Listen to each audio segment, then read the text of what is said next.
Praise the lord. దేవుని పరిశుద్ధ నామమునకు మహిమయు ఘనతయు ప్రభావములు ఆయనకే చెల్లునుగాక. Praise the Lord. Amen. Okay అండి, నా ప్రియమైనటువంటి సహోదరి సహోదరులారా, మీరందరూ ఎలాగ ఉన్నారు? నేను నా కుటుంబము దేవుడిచ్చినటువంటి కృపను బట్టి మరి చాలా సంతోషముగా ఉన్నాను. మరి మీరు కూడా అటు రీతిగా ఉన్నారని నేనైతే ఆశిస్తున్నాను. అందును బట్టి మరి దావాది దేవునికి వందనాలు. మరి ఈ దినాన్న మన దేవుడు మరి రక్షించే దేవుడండి, రక్షణనిచ్చే దేవుడు. ఎందుకంటే మరి ఆయన నమ్ముకున్నటువంటి బిడ్డలను ఎన్నడూ విడవని దేవుడుగా మనకున్నాడు గనక ఆయన బిడ్డలుగా ఉన్నందుకు మనమందరం కూడా చాలా సంతోషించాలండి. ఆయన నమ్ముకున్నటువంటి బిడ్డలను ఎన్నడూ విడబాయుడు. మరి ఈ రోజున జరిగినటువంటి తుఫాను ప్రాంతములలో ఉన్నటువంటి మనము, ఈ తుఫాను కారణముగా ఉన్నటువంటి మనము సజీవ లెక్కలలో ఉన్నాము అంటే కేవలము ఆయన కృపేనండి. ఆయన కృపను బట్టి మనం ఉన్నామండి. మన దేవుడు అందరినీ ప్రేమించే దేవుడండి. అందుకే బైబిల్లో కూడా ఈ మాట దేవుడు ముందుగానే వ్రాయించి ఉన్నాడు. మన దేవుడు కొందరివాడు కాదు ప్రియులారా, అందరివాడు. అందుకే మరి బైబిల్ నందు యెహోవా అందరికీ ఉపకారి. Praise the lord. మరి ఆ మాట వ్రాయించి ఉన్నాడండి. ఆయన అందరినీ ప్రేమించే దేవుడండి.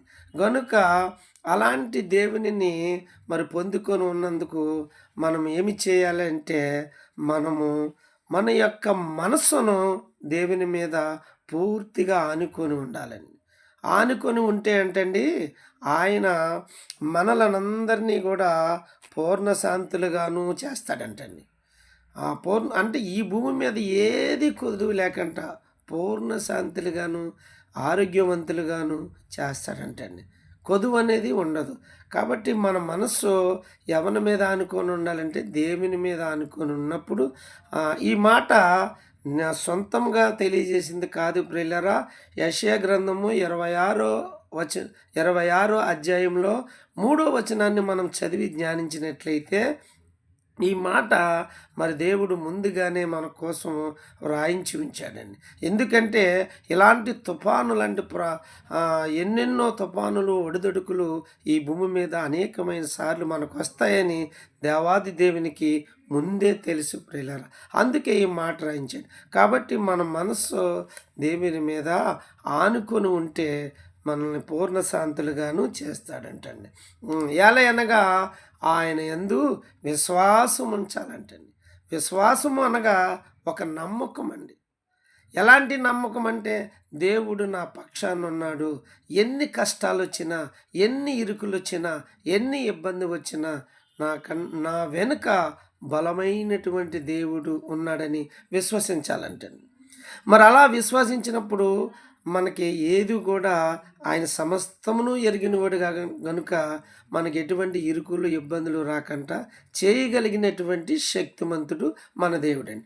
అయితే నా ప్రియమైనటువంటి ప్రియులారా, అలాంటి సమయంలో మీకు ఈ ఉదయకాల సమయంలో ఒక విషయాన్ని మీకు తెలియపరచాలని నేను ఆశపడుతున్నాను. దేవుని నమ్ముకున్నటువంటి బిడ్డలకు, ప్రజలకు దేవుడు ఏ విధంగా సహాయం చేస్తాడో అనే విషయాన్ని మీకు జ్ఞాపకం చేస్తాను ప్రియులారా. ఇది 2004 సంవత్సరంలో డిసెంబర్ 22వ తారీఖున జరిగినటువంటి యథార్థమైనటువంటి ఘటన అండి. ఈ యథార్థ ఘటన మీ ముందు ఉంచాలని అనుకున్నాను ప్రియులారా. అంటే విషయం ఏమిటంటే ఇది రియల్ స్టోరీ అనమాట అండి. ఇది రియల్ స్టోరీ. ఇది ఒక ఇండోనేషియా అనేటువంటి దేశంలో మరి పాండా అనేటువంటి పట్టణం ఉందంటండి.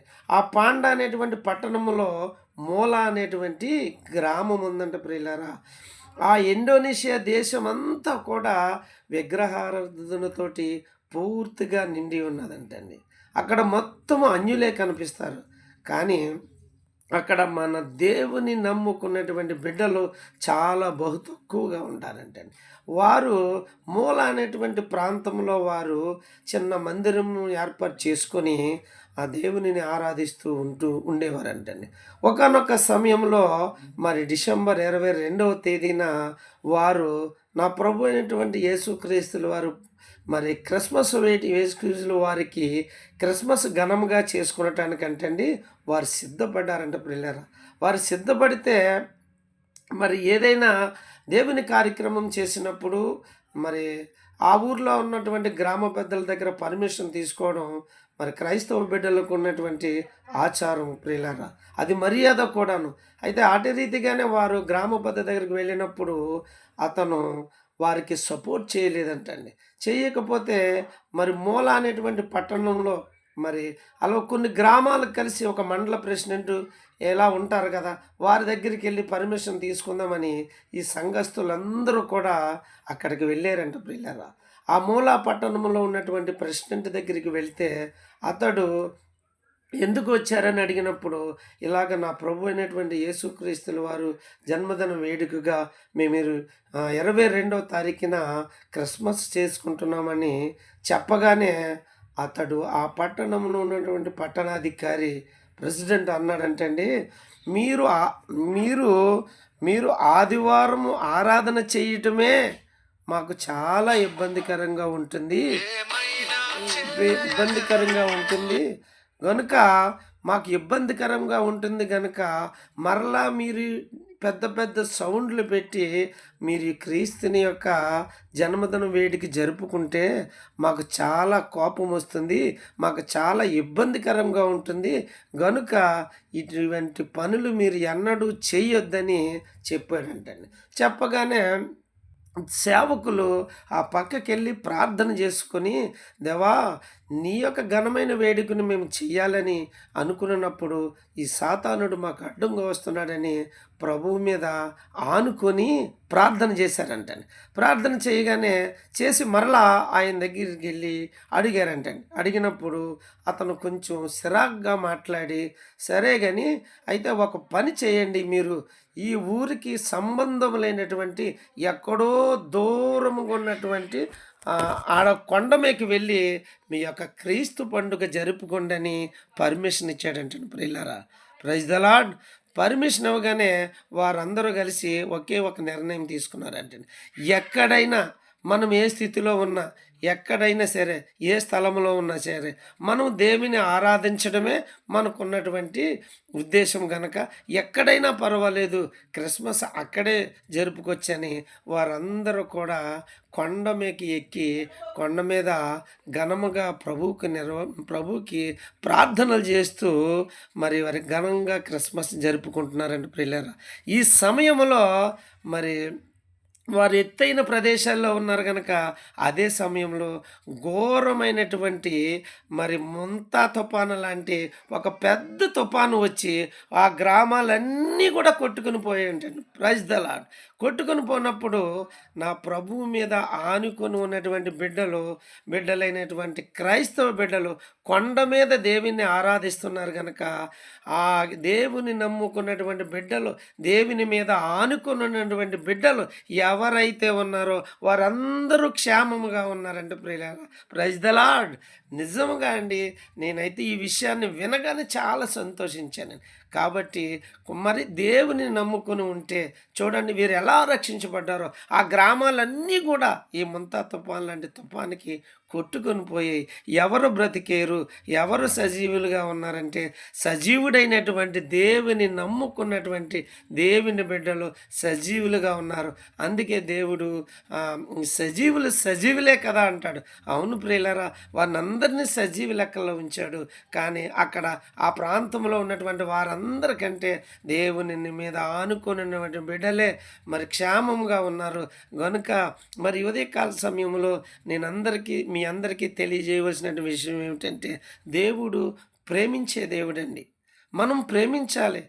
అవును, యోహాను రాసిన మొదటి పత్రిక మరి 4వ అధ్యాయం 8వ వచనంలో మరి దేవుడు అంటాడు, దేవుడు ప్రేమ స్వరూపి, ప్రేమ లేనివాడు నా వాడు కాదు అంటాడు. అవును ప్రియులారా, ఇది యథార్థమైనటువంటి మాట.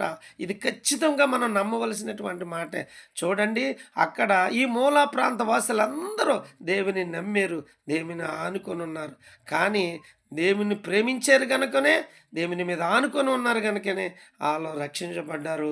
ఈ యొక్క గ్రామస్తులు వీళ్ళందరూ కూడా ఆ చుట్టుపక్కల ఉన్న ప్రాంతాల వారు వాళ్ళను పట్టణంతో సహా కొట్టుకొని వెళ్ళిపోయిందంటే వారు దేవుని ప్రేమించలేదు. అందుకే దేవుని మనుషులుగా వారు ప్రేమ లేనివాడు నా వాడు కాదని దేవుడు మరి లేఖనంలో ఖచ్చితంగా చెప్తున్నాడు. ఈ రోజున మరి ఉదయకాల సమయంలో నా ప్రియమైనటువంటి సహోదరులారా, మీ అందరికీ నేను తెలియజేయవలసింది ఏమిటంటే, ఏ విషయం ఒక గొప్ప విషయం ఏమిటంటే, మనం ఎప్పుడు కూడా దేవుని మీద ఆనుకొని ఉండాలనేది నా ఉద్దేశం అండి. ఇలాంటి ముంతా తుఫాన్లు మనలందరినీ ముంచేయడానికి ఎలాంటి తుఫాన్లు వచ్చినా సరే దేవుడు మన పక్షాన ఉంటాడు. యోహాను అంటాడండి, నాకంట నా వెనక వచ్చేవాడు గొప్ప ఘనమైన వాడు అంటాడు. ప్రియులారా, మనం కూడా అటు రీతిగా నమ్మాలండి. మన పక్షాన ఉన్న దేవుడు గొప్ప పరాక్రమ గలవాడు, అన్ని సమస్తమును ఎరిగినవాడు. అలాంటి దేవుని పొందుకొని ఉన్నందుకు మనం సంతోషించాలి, మనమందరము సంతోషించాలి. ఈ రోజున ఆయన కృపను బట్టి మనం సంతోషంగా ఉన్నాం, మన కుటుంబాలు సంతోషంగా ఉన్నాం. మళ్ళాంటి సంతోషాలు లేని కుటుంబాలు ఎన్నో ఉన్నాయండి. దేవుని ఎరిగిన కుటుంబాలు మనం ఎరిగి ఉన్నాం గనక, ఆయన అనుదినము ఆరాధిస్తున్నాం గనక ఆయన ప్రేమను పొందుకుందాం, ఆయన ప్రేమను పంచుకుందాం. ఆయన కృపతో మనము ఈ దినమెల్లా ఆయన ఆరాధించే బిడ్డలుగా ఉండాలని మీ అందరికీ ప్రేమతో మనవి చేస్తున్నాను ప్రియులారా. మన దేవుడు గొప్ప దేవుడండి. ఆయన మీద నమ్ముకొని ఉంటే మూల ప్రాంతవాసులను ఏ విధముగా అయితే ఉన్నతమైనటువంటి స్థలాల్లోకి, ఎత్తైన ప్రదేశాల్లోకి తీసుకుని వచ్చి అలా రక్షించాడంటే ఆయనకు ముందే తెలుసండి. ఏమని? ముందుగా తుఫాను వస్తుంది, నా ప్రజలను క్షేమకరమైనటువంటి ప్రదేశాల్లో ఉంచాలని ఆయనకి తెలుసు ప్రియులారా. అందుకే ఆయన మీద ఆనుకున్నటువంటి ప్రజలను ఎత్తైన ప్రదేశాల్లో ఉంచాడు, క్షేమంగా ఉంచాడు. ఈ ఉదయకాల సమయంలో మీ అందరికీ ప్రభు పేరట మనవి చేస్తున్నాను. మీరు కూడా మనమందరం, మీరు, నేను, మనమందరం కూడా మరి అలాగనే ఏపీపీటీ ఎంప్లాయీస్ ప్రేయర్ ఫెలోషిప్ ఈపీఎఫ్ సహవాసంలో ఉన్న ప్రతి బిడ్డ కూడా ఆయన మీద ఆనుకొని ఉండాలని నా యొక్క ప్రత్యేకమైన ప్రేమతో మనమండి. మరి అలాగున్నప్పుడు మాత్రమే మనం ఈ భూమి మీద సజీవ లెక్కల్లో ఉండి ఆయన దేవుని కృపను పెట్టి ఎటువంటి కొదవు లేకుండా మన దేవుడి సమస్తమును ఎరిగిన దేవుడు కనుక మనల్ని రక్షించి ఆయన కృపతో నింపి కాపాడుతాడని ఈ కొద్ది మాటలు దేవుడి దీవించి ఆశీర్వదించునుగాక. Amen, amen, amen. Praise the Lord. అందరికీ వందనాలండి. Praise the lord.